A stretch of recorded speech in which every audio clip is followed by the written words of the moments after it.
Hi guys, welcome back to the channel, and I wanted to cover what is property trading. I've had loads of people reaching out to me recently asking what the differences are between a load of other strategies, and I just wanted to lay it down all in one video. So property trading is the more traditional sense of buying and selling properties. So at the basic level, a lot of people will flip a property where they'll buy the property, refurbish the property to a high standard and sell it on. That is a form of property trading, but a more common term for property trading is a straight purchase to sell. And there's a set way that this works for the property, okay? So it's not about adding value through the property, it's more about the vendor's motivation and the situation they're in. So it can be they're in debt and they're trying to get out of it. It can be they're really struggling. It could be they've got problem tenants. But sometimes it's none of those. It's not financial. It could be divorce. It could be they're moving out of area.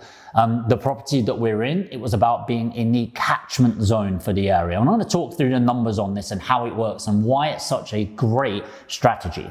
So a lot of people at the basic level have never actually heard of this or don't truly understand what it is because they just haven't heard of it, right? So being a property trader, you have to become a form of buying company. Now, the great thing about this is that you don't need to use your own cash. If you're educated in the right way and you set yourself up in the right way, there are facilities, i.e. cash, that is made available to these companies in the UK to buy and sell on these properties, okay? So what happens is you will go out there and you find a property. You then negotiate the price based on the situation. You then put it on the market and sell it. That's it, video done, cut, done, right?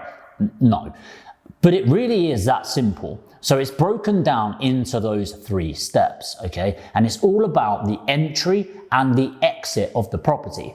So you may have heard the term, you make your money when you buy and not when you sell. And that is kind of true for most strategies, but it's definitely true for property trading. So let's look at this for an example. So this property is gorgeous. It's already refurbed. There's not a lot you can do to add value to this at all. Okay, so it's in the situation that it's in. It's got the garden space it's got the frontage that it's got.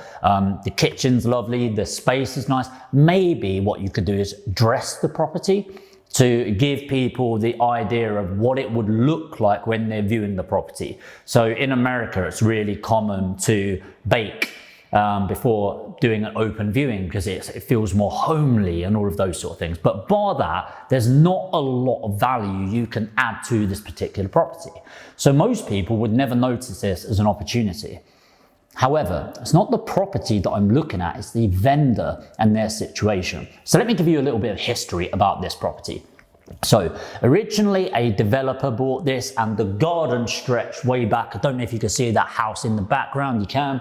See that house in the background? That was all part of this land here to this property. It was run down.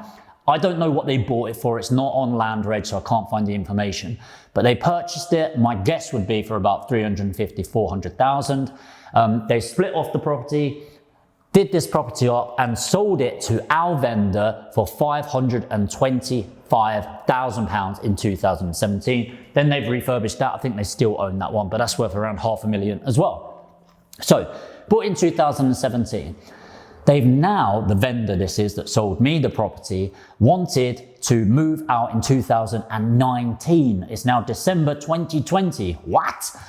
So since September, over a year ago, trying to sell the property.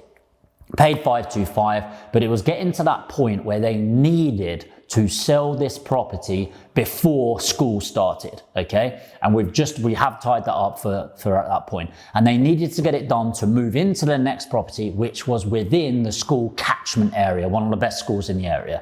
So it was about speed and certainty.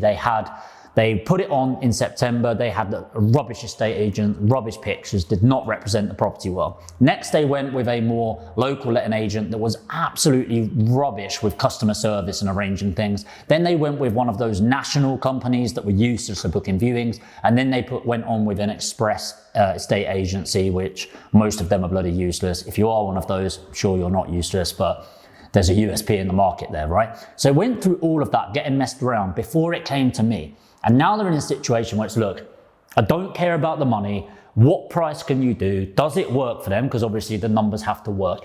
And we ended up agreeing the price at £375,000. Now I'm going to tell you about the process. Subject to valuation. So I know that I need that property at around to value at about 470, 480 to make it worthwhile for me at that price. They say yes. Next thing we do is we send out 2 local estate agents, and we use one through an asset management group, okay? An asset management group, they work with local agents all the time to buy and sell property. The reason I'll go through them and pay them like 50 quid, 60 quid to get that arranged with the local agent is I don't want an estate agent to talk directly to the vendor and go, oh, I can do this for you, all of that sort of thing. But because it comes through an asset management group, it means that they won't mess around, okay? They then fed back positive news. The next stage is, so again, stage 1, we've agreed the price. Stage 2, we've got the estate agents out. Stage 3, we want a RICS surveyor. For us, in the property industry, if you're new to this, the RICS is the stamp of approval. If a RICS surveyor says it's worth something, it's worth something. To our surprise and a positive, it came back at £490,000. Okay, great. So now we've got the agency reports, we've got it in legals, we've got the RICS surveyor. Next thing we do is we show it to a facility. Remember, in property trading, you don't need to use your own money. Okay, you don't need to put your own money at risk. There are facilities available to you if you have been educated in the right way and structure it in the right way. So then the facility goes, yes, I like that. They draw down the money quite literally within days of that to purchase the property. We then buy the property. We've got it back on the open market. So we did nothing to this property. Up until filming this video, I have never been to this property before. Okay, so I've not had refurbishment. I've had agents coming around and a RICS surveyor. That is it. Okay, and then what the agents will say is, could use a lick of paint, or if you cut the garden back, that might add it. So I'll allocate maybe up to £2,000 to add value to a property like this in this way, but I'm not doing anything inside. So I've done nothing to this property, just got the lead in, spoke to the vendor, agreed the price, got the agents out, got the RICS out, got it on with an agent, spoke to the agents over the phone, who's best, who knew the area, who's going around in this area, and we got some fantastic local agents on it. And they have sold it very quickly to somebody for £470,000. None of our own money. £470,000, and that's due to exchange in the next week. So it's locked out at that point. So we won't be releasing this until then, but that will be locked out at that point. And so after the purchase cost being taken off, all of the cost of finance, because obviously we have to pay that facility some money as well, we are left with £70,000 profit. So we haven't even been to the property. Everything was done over the phone, the negotiation, the closing, all of the legals. This is the first time I've come here, but apart from filming it, you didn't need to come. And that is the power of property trading. So that is what property trading is. So hopefully you've got value out of that. If you want to see more strategy videos and more talks around property, investment and building your business, make sure to hit the subscribe button and of course the notification bell to be notified when the next video comes in. And if you like this video in particular, smash the like button and let me know in the comments what you liked about this video in particular. And in the meantime, I'll see you in the next video.